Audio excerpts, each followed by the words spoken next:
Hello, welcome, and thank you all for tuning in and joining us for our very latest Oceanographic Roundtable discussion. It's lovely to have such a robust audience join us online for this event.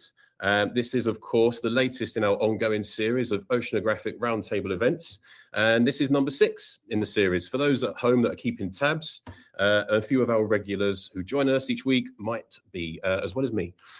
These roundtables are a chance each week for oceanographic audiences around the globe to join us as we dissect and dive into some of the biggest headlines across the ocean news and ocean storytelling space.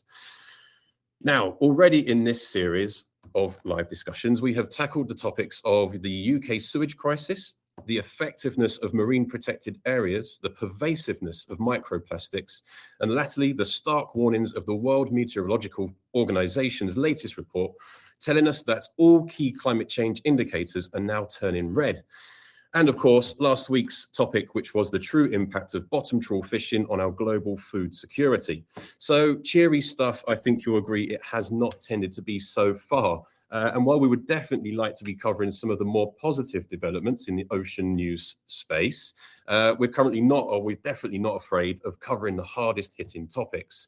And today is no different, because today we are tackling what could be considered the ultimate confluence of all the aforementioned topics and more. Because today we are revisiting the critical messaging highlighted at the end of last year in a national emergency briefing brought together by the climate activist and TV presenter and friend of Oceanographic, Chris Packham. And that critical messaging is that biodiversity loss, and at the rate at which we are currently experiencing it, and ecosystem collapse is in fact a national and international security risk, a risk that was detailed, and I use that term very loosely, in a government report late last year. This promises to be a meaty and critical topic. So here's a bit of background. Framed using the same analytical tools applied to military and geopolitical threats, the government report concluded that global ecosystem collapse poses a serious and direct risk to UK food security, to economic stability and international security.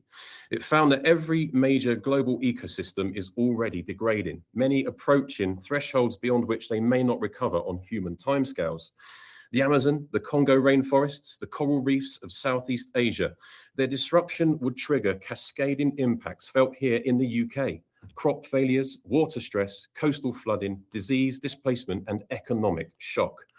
And yet, for those of us working on and around the ocean, the report exposes a significant and troubling gap. That marine ecosystems, despite their central role in carbon storage, climate regulation, food production, and coastal protection, remain underrepresented in national security thinking and fragmented across government departments that are not always talking to each other. This comes at a moment when the stakes couldn't be any higher. Destructive fishing continues in many of our marine protected areas, and our international commitments on ocean protection remain at best aspirational. So today's roundtable asks a simple but urgent question. If governments now accept that biodiversity loss is a security emergency, then what must follow? So let's meet the experts ready to dive into this subject today, and by Sophie Benbow. Sophie Benbow is Marine Director at Fauna and Flora, with extensive experience across marine policy, fisheries, and ocean governance. Sophie leads Fauna and Flora's global marine program, working to protect and restore ocean ecosystems across some of the world's most biodiverse and threatened marine environments. She is a prominent voice on the intersection of marine conservation and national policy, and has been central to conversations around the UK's international commitments on ocean protection, including the 30 by 30 target and the ratification of the High Seas Treaty. Sophie, hello. Thanks so much for joining us this afternoon, Sophie. We are also joined by Donna Oakell. Donna Oakell is the Chief Executive Director for UK for Good, an organisation working to mobilise civil society, business and communities around some of the most pressing challenges facing the UK and the wider world. With a background spanning the charity, social enterprise and advocacy sectors, Donna brings Donna brings a people-centered perspective to questions of systemic change, focusing on how public awareness and grassroots energy can be translated into lasting political and institutional action. She is a passionate advocate for the role society must play in holding governments accountable on issues of ecological and climate justice. And Donna, thank you so much for your time and energy and for joining us this afternoon as well. I am, of course, and by the way, Rob Hutchins, community editor here at Oceanographic, and my role this afternoon is to be asking all of the questions, which isn't quite true because we're also actively encouraging everyone tuning in at home to be asking their questions as well. So for the next 30 minutes of chat, do send in your questions and I'll do my best to get those asked and answered for you. Right, I need to put my teeth in, I think, after that blundering intro. So I'm going to hand over to you guys to take the floor for a bit now. And actually, do you want to just quickly, briefly introduce yourselves and your connection to this subject and to what we'll be exploring this afternoon? Starting with yourself, Donna. Thanks ever so much for the kind introduction, Rob, and for inviting me today. I think the mix of people here is an illustration of just what a pickle we're in. And Sir David Attenborough said that the climate and nature crisis was a communications crisis. And I wholeheartedly agree with that. I set up UK for Good as I, after many, many years in business, realized that the focus was still very much on profit and people were not taking what used to be called CSR, now ESG, and sustainability and whatever you want to call it. But the essence is that businesses are not authentically prioritizing people and planet over profit. And that gives us a big problem. It means that systemically, life continues to be dominated by business as usual, GDP growth at any cost. And the costs are rising. Costs are way ahead of where the climate models expected them to be at this stage, and it's left us in an emergency. We are not safe. We are in an emergency, as they said at the National Emergency Briefing in November, which I was lucky to attend. So I'm here to play my part to encourage business leaders to lead with clarity, face reality, compassion, think about their impact on others, and courage. And boy, we need a lot of that right now.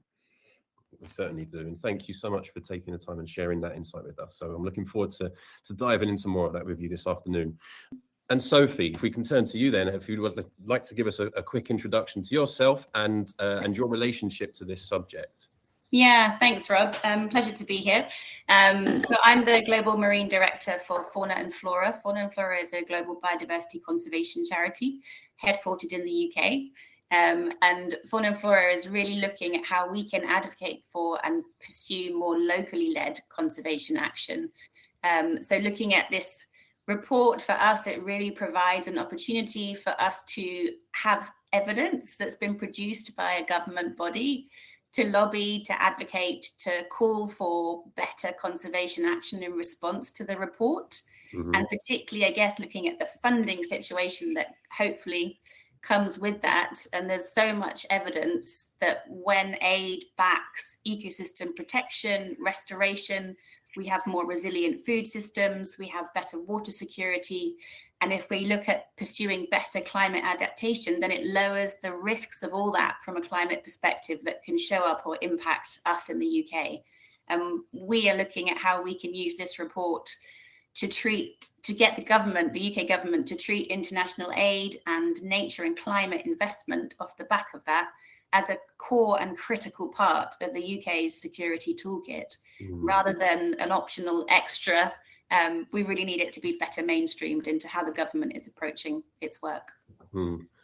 Great, and great to have you here and talking through those really critical points as well. So since we're with you, Sophie, I'd like to kick off with this question then for you.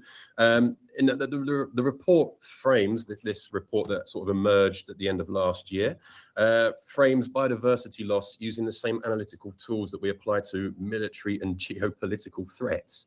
So as someone working on marine conservation day to day, how significant a moment is that framing shift to you? Yeah, it's amazing, really. I feel like it's trying to use tools that the government understands in other contexts to make what clearly is a concept they're struggling with more understandable. I think there's also a really big gap in terms of how the report has landed. From our perspective, it was a pretty shocking, slightly chilling report in the results and the evidence that it's provided, but it hasn't been obviously kind of responded to or actioned by the current government.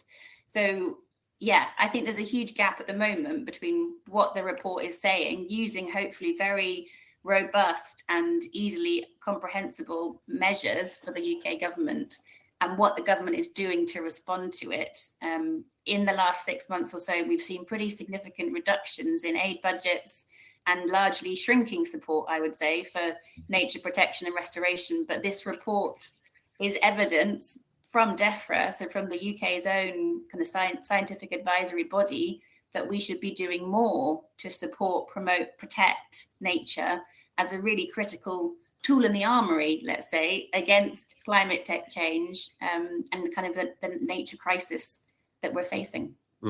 Yeah, no, absolutely. And actually, let's address one of the many elephants that's in the room around this report, and something that you described when we previously chatted about this topic is that the ocean is not well represented in this initial report at all. So for anyone that hasn't read it, what do you think is specifically missing, and why does that gap matter?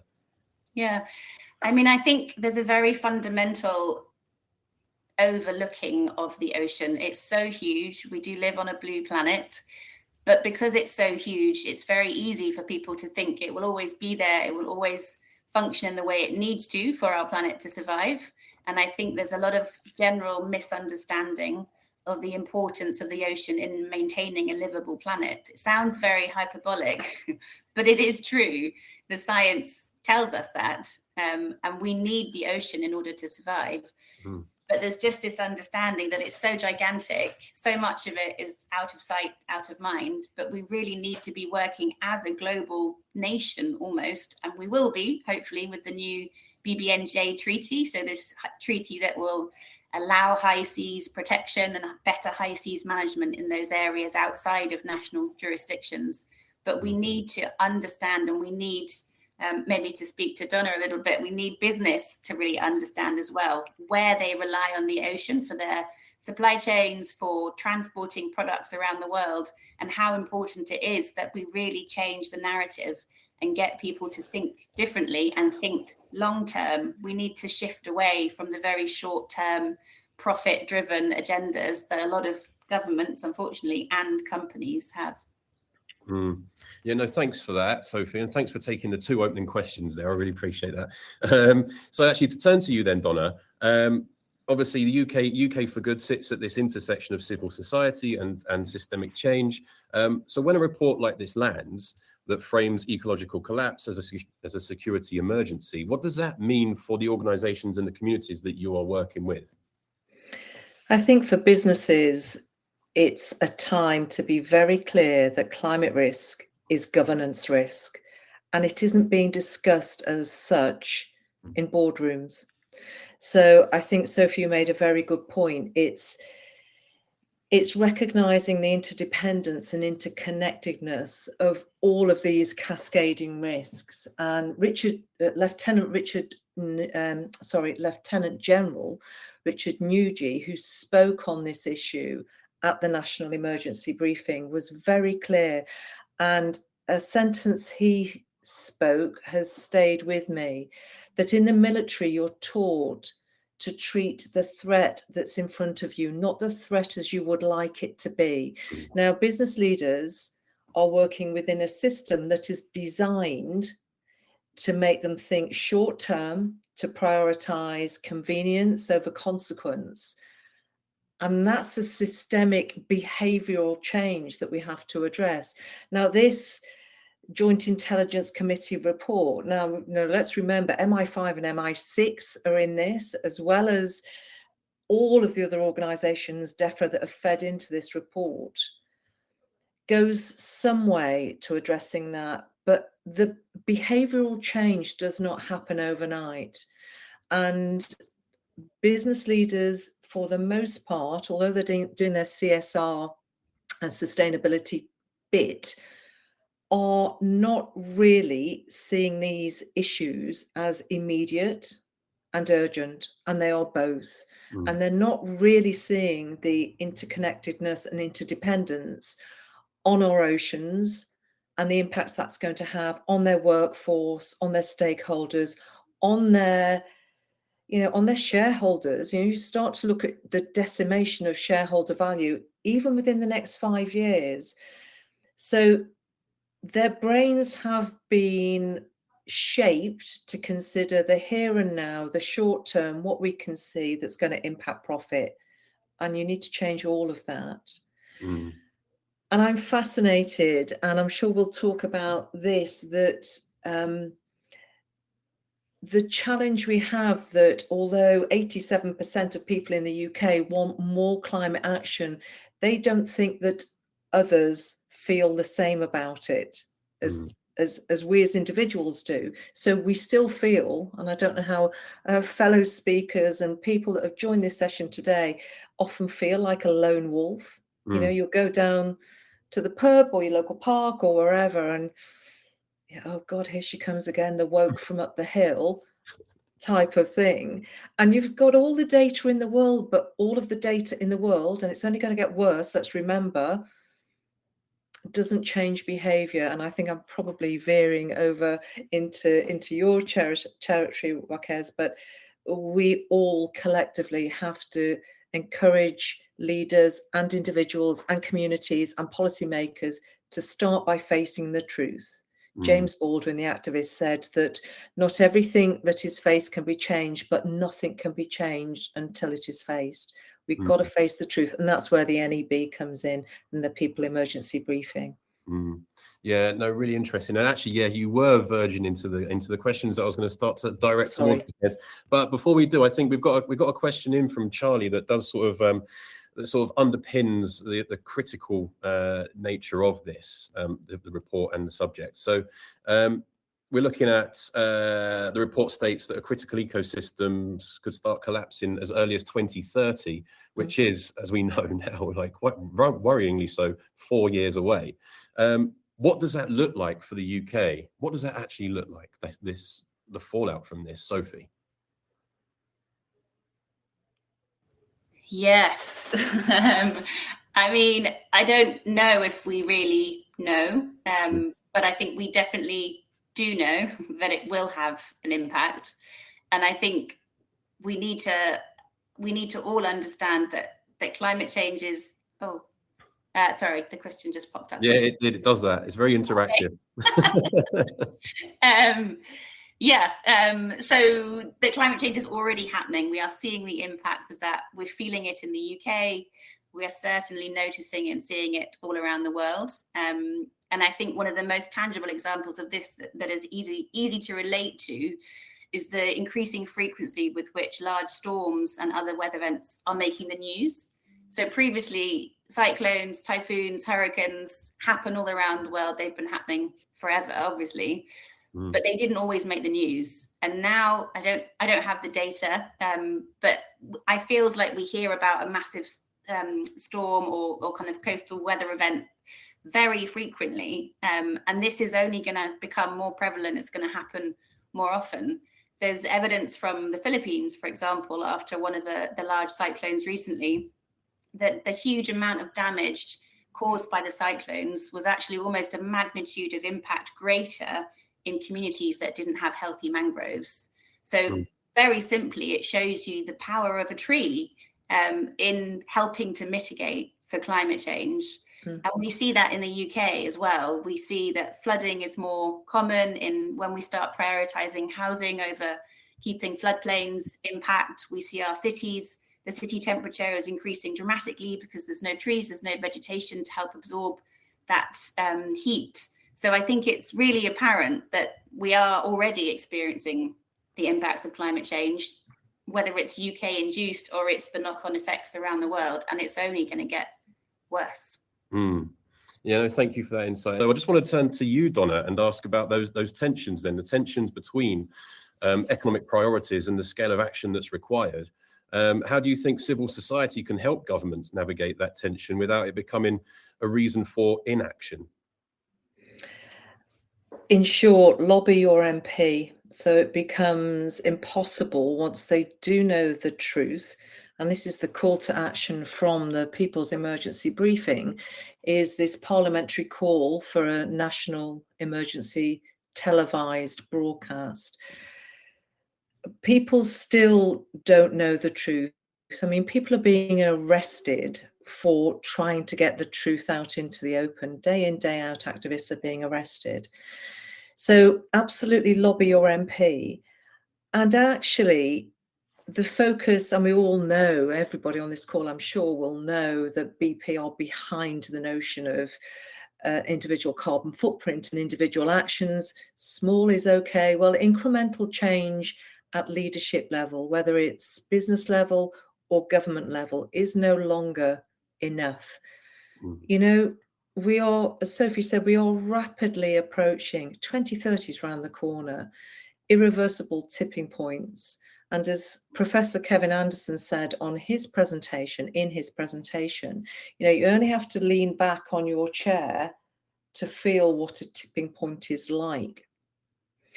Now, from a business leader perspective, business leaders understand governance, they understand sustainability. Sustainability is just being able to carry on, whatever description you might find anywhere. Sustainability is having the ability to carry on. Now, is that going to be by design or disaster? I remember reading Jason Hickel's book, Less is More, and that was fairly transformative for me when it first came out.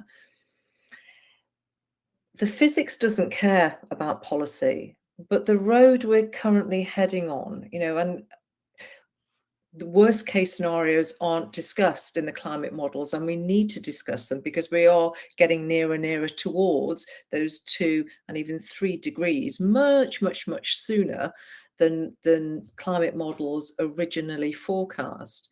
That was the one message that came out of every single scientist that spoke at the National Emergency Briefing.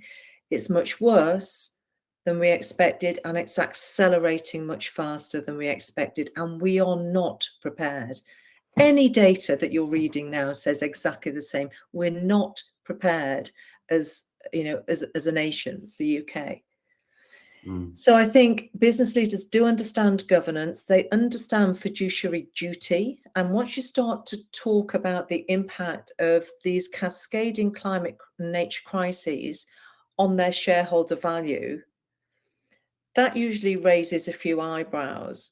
When you start talking of a catastrophic food failure within the next 4 years and the impact of that on their supply chains, on their stakeholders, on their employees as part of that, that suddenly starts to raise questions in terms of their duties to their stakeholders as leaders.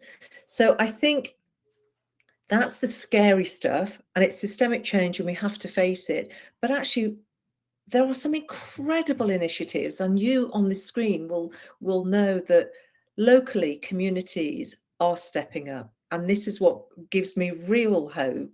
It was exactly the same in the pandemic. When our backs are against the wall, we help each other. It's that simple. Now, if we take that as a given and start to say, okay, we're looking at maybe catastrophic failure within the next 6 years, how, as a community, could we prepare for that? How could we be more self-sufficient when it comes to growing our own food and energy? And we can look after our local water systems, our rivers. That then becomes right here, right now, with the people we know and care about.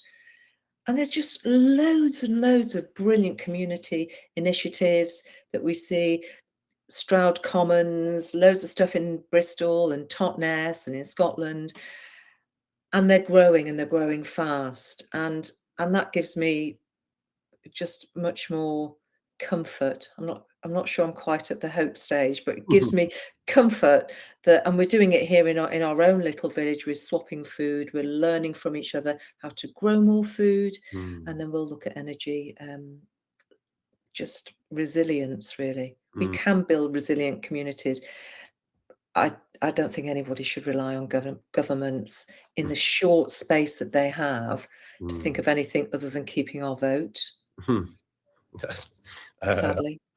I think I need to remain sort of on the fence, but I'm going to hand over to Sophie because I feel like she's been nodding away there, and I think she's going to probably talk to us about some of those projects that, I mean, being close to the marine coastal communities in the marine space, and some of those projects that Fauna and Flora have been across.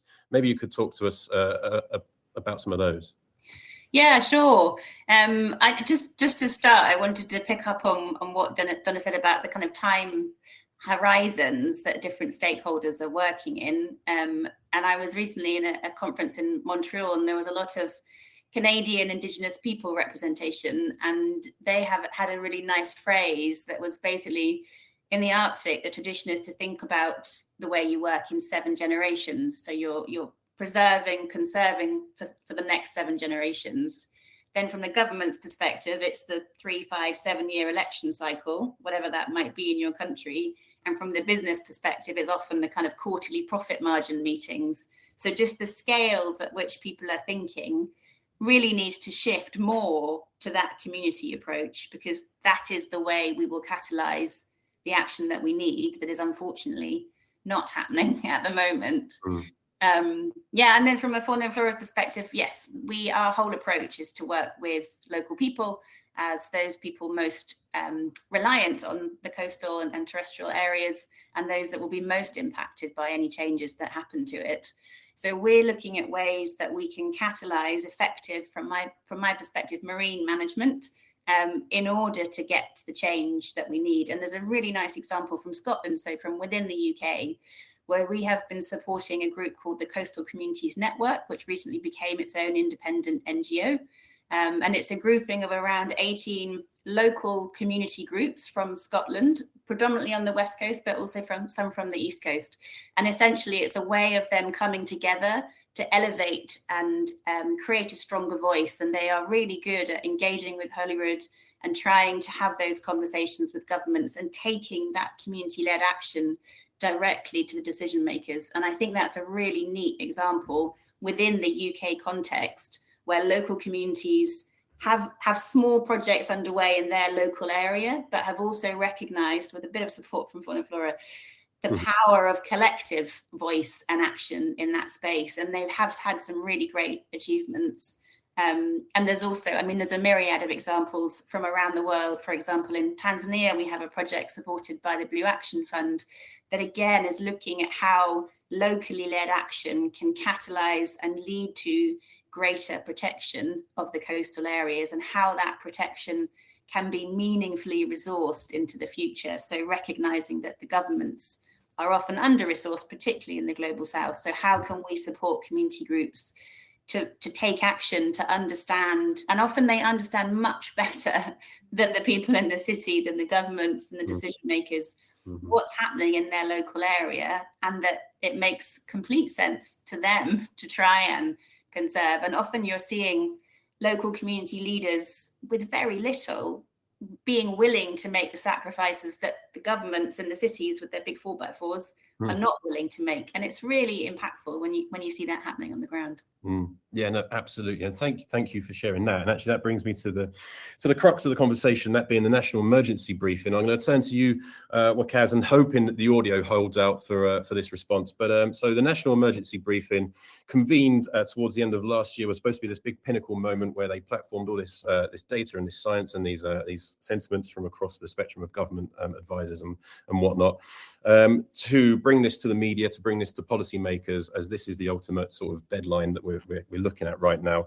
In some regards, it did land, and in some regards, it didn't quite have the level of impact across the media that perhaps it was hoping for. So I wonder, firstly, what do you think went wrong with the messaging? Why didn't it have such an impact? And secondly, how do we get people on board?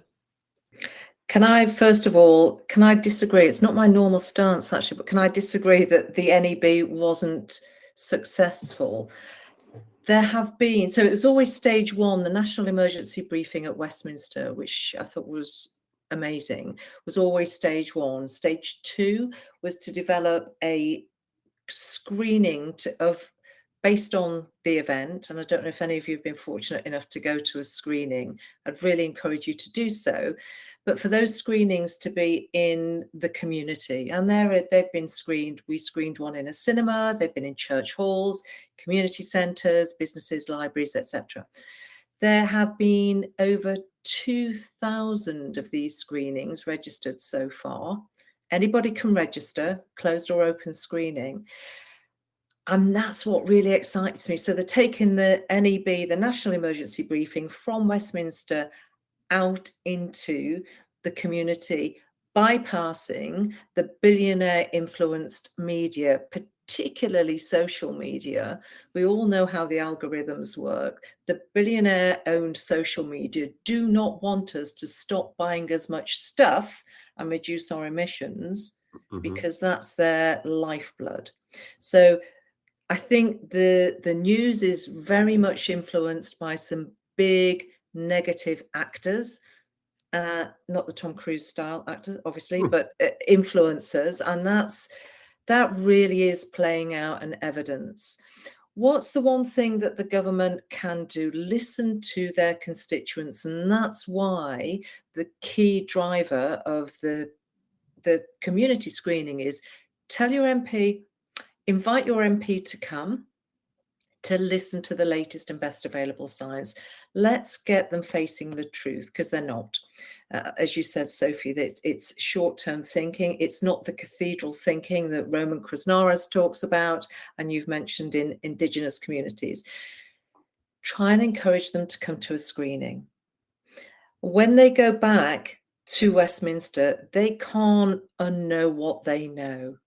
So what does that mean? And it has to be in the context of their constituency, because that's what's going to get them re-elected. So is your constituency as it is for me? Is it predominantly rural and farming? So how can we help farmers? So food is my obsession for all sorts of obvious reasons. It's most people's obsession, but you know, we're only ever 9 meals away from anarchy. So we've got no food on the table. Society breaks down. It's much more visceral for me. I'm a grandma. I'm Nonna Donna. So I've got a 3-year-old grandson and a 10-month-old granddaughter and some grandchildren in Australia. But when I see those grandchildren every week, and I know that one day that 3-year-old grandson will say, Nonna, you knew. What did you do? That question keeps me awake at night. It gets me up out of bed in the morning. And the thought of him not having food on the table, that's what the MPs need to feel. Because if your constituents don't have food on the table, things will go wrong, and they'll go wrong very quickly. We had a little sense of that in the pandemic. Bizarrely, it was over toilet roll. But, you know, what lessons were learned about that, I don't know. But this is a very real and immediate risk. So for me, it will be about food resilience, first and foremost. And at the same time, energy resilience. Absolutely make it easier and cheaper. I know Pinchbeck talked about this at the Climate Change Committee. We have to make it more affordable for people to do the right thing. Face the truth, support the 87% of people in the UK that want to do more, and listen to the truth. That wasn't one thing, I'm sorry, but it's something I'm quite passionate about. No, I love that, and thank you actually for pushing back on those sentiments from earlier. Yes, I'm glad you did argue that point, and it's a point very well made. These screenings, they seem like a really important part of this project, and it seems like they're starting to gain some momentum behind them as well. And actually, Oceanographic has got plans to host its own couple of screenings in the next couple of months, so stay tuned for that. But when you're a part of those conversations, then Donna, how receptive are the MPs? What sort of sense are you getting that they're wanting to take some action? It's really interesting you should ask. I've met my MP several times. I went to the Mass MP lobby, supported by 0 Hour. I'm a non-exec director of 0 Hour as well. And she was very receptive. And I started the conversation by saying, can I talk to you mum to mum? Just for a minute, can I talk to you about mum to mum? And let's chat about the impact of the threats that we're facing on our children, and for me, on our grandchildren. And I think that laid the foundation for talking to her as a person, not as an MP with 3 years to keep votes. That was quite interesting. And that was advice I'd taken from a really well-respected activist who has influenced systemic change. I think it's not easy. And I think we have to talk. We're all activists, i.e. we all have the most impactful tool ever, and that's our mouths and our ears. Listen to their concerns, help them understand the real threat, talk to them as individuals, and really encourage them to take much stronger action, support the Climate and Nature Bill, support the myriad initiatives, whether it's 30 by 30 and beyond, but get them to understand their responsibility as an MP to their constituents and as people, whether they're, daughter, brother, sister, father, mother, whatever it might be. They're people. And it's the same with business leaders. And I think there is a big problem that all comms seem to be about data, and data alone never motivated systemic change. Otherwise, was it 1856 when Eunice Newton Foote first raised the alarm about the connection between greenhouse gases and changes in temperature? And we've spent over 150 years still going, we'll make another promise and another pledge and another target. And emissions are still rising because we're not being honest with ourselves, and we're not helping people feel the need for change because of how it's going to impact them and their families and their businesses and their communities. We need to help people feel what this means, and we're just not getting there for some reason. Oh, thank you for that. Thank you for that. Was deeply insightful. So thank you for sharing that. Sophie, when you called the report a sound evidence-based assessment with real potential for change, what would success look like to you, and what would you tell and what would tell you a year on from now that this report actually made a difference? I'd love it to make a difference. I mean, to start on a slightly more pessimistic note, I guess, there has been compelling evidence that a healthy and resilient society is dependent on a healthy and resilient natural world since the Dasgupta review was published in 2021. So we've already sat on that information for 5 years, and we've wasted. Successive governments have failed to take action on that information. Objective evidence-led decision-making is crucial, but the window of opportunity to do something is rapidly closing. And we just need, I think Donna said it really well and much more kind of inspirationally than I think I will, but we need governments to stop and listen and understand that we have to stop thinking in the short-term silos of their time in government. We need people around the planet to come together to understand we have the systems to do that, the multilateral systems, the UN bodies, the various climate COP, biodiversity COPs, all those systems exist, but a lot of it is just a talking shop. So how can we further push this report as a new evidence base, saying what we already knew? But I think for me, and probably for Fauna and Flora, the link with the national security hopefully elevates it into something that the government will act on, because suddenly it's not become a nice to have, I would say. It's become this is actually really urgent, and it's been framed in a way that hopefully aligns with their tick box exercises that they might do internally, so that they can actually take it forwards and have some action. I just wanted to also pick up on the point of how the public can engage. I think it can be a little worrying and kind of hopeless sometimes, and it's certainly in the conservation sector that a lot of people are struggling with how we can have a difference. But there's a really nice African proverb that I kind of keep in my mind a lot, which is, if you think you're too small to make a difference, try sleeping with a mosquito. And I think a lot of people probably have, and you probably had a very sleepless night. So we are small, we are individuals. And I think Donna said as well, we need broader systemic change to have a difference. But as individuals, we cannot give up, because we can make small incremental changes in our daily lives as well. And it can help you have a little bit more hope. So keep recycling, keep buying local, sourcing local. I think also from a fisheries marine perspective, I would encourage people to know where your fish is from and to try and eat slightly further down the food chain. So look at mollusks, mussels, oysters, those kind of things, and the smaller fish that are then easier to reproduce. They're naturally kind of more sustainable in the way they're harvested. And look for industry-led certifications of how you as a consumer can hopefully be reassured that what you're buying is sustainable. So the MSC, Marine Stewardship Council Blue Tick, I think is a good example of that. But there's also other standards out there, and one in particular called Community Catch, which is specifically aimed at certifying small-scale producers. So the types of groups of fishing or seafood processors, organizations that cannot meet or access the MSC requirements because they're quite cost prohibitive. But there are other standards out there which can also help the consumer make an educated choice. And I think we all need to be doing our little bit because it makes us feel better. And then we can take that to the MPs and try and drive the broader change that is so urgently needed. Yeah, great. Oh, fantastic. Thank you. Yeah, I love the proverb. I'm taking from that, keep being mosquitoes.